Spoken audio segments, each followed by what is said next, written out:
Good morning, Hank. It's Tuesday. So on Friday, Rosianna and I left the magic and awesome of NerdCon Stories to head up to Princeton, Minnesota, where I raced cars on a dirt track against best-selling author and all-around awesome person Maggie Stiefvater. So Hank, an IndyCar driver I know once told me that in racing, the only thing more dangerous than being too aggressive is being too cautious, which is an observation that I think applies to more than just racing. And while I'm certainly an uncommonly anxious person, I don't think of myself as an overly cautious one. So I was feeling kind of excited as we arrived at the Princeton Speedway. I mean, at no point did I actually think I could win the race, but I did think I could, finish it without being pulled out of a burning vehicle, which, as it turned out, was overly optimistic. Took my first ever ride in a four-wheeler to my race car, which belonged to a 17-year-old, hence its number. My coach for the evening was his dad, Alan. And special shout out to Alan's kids, my pit crew, 10-year-old Allison and 8-year-old Aaron. My first lesson was getting in and out of the car, which, as you can see, is ridiculously difficult. Hank, I need to linger on this shot for a moment because I want you to understand how hard it is to get out of these cars even when they are not on fire. Also, I want you to notice my excellent Eleanor in Park t-shirt, which I got at dftba.com. So Alan's an experienced race car driver and an excellent coach. You don't want to dump out of the throttle. He explained to me at least a dozen times that coming out of the corner I would feel an urge to overcorrect the steering and or let off the throttle, and that giving into that urge would be a significant mistake, and I was able to remember that advice for 5.5 laps of actual racing. Put on my smoking hot fire suit, my helmet, a pair of gloves, and then Maggie showed up with her awesome car and its awesome license plate, and then after an impossibly beautiful sunset came to Princeton, I belted myself in for our first of 3 scheduled races. Maggie jumped out to a lead and she was faster than me and also a much better driver, but my car turned really well in the dirt and its power was exciting and intoxicating,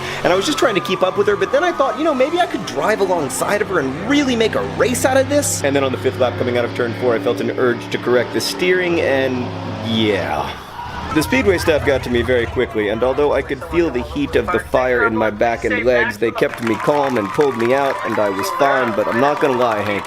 It was terrifying. But then they fixed the problem with the car, and for some reason, I decided to get back in it. In fact, I won the second heat. More precisely, Maggie let me win, and I got a trophy and everything. And then we raced for a third time, and Maggie dominated me so thoroughly that the regular pro drivers at the Speedway asked to take her on, and she beat them as well. So Maggie won the race, but I caught fire and didn't get hurt, which felt very much like, some kind of winning. And late that night as I tried to sleep, I kept playing the race back in my mind, me doing precisely the thing I'd been told not to, the heat of the flames against my back, my panicked hands as I tried to unbuckle the belts, the smoky relief of being pulled from the car. There are, of course, smart risks. The proper line to run through life is somewhere between extreme caution and extreme aggression, but this wasn't one of them. That said, Hank, I have to confess that I am proud to have lost to Maggie, but not to myself. But in the end, Hank, I think I'm going to use this occasion to announce my retirement from race car driving. I'm headed back to the grandstands, where I belong. Hank, I'll see you on Friday.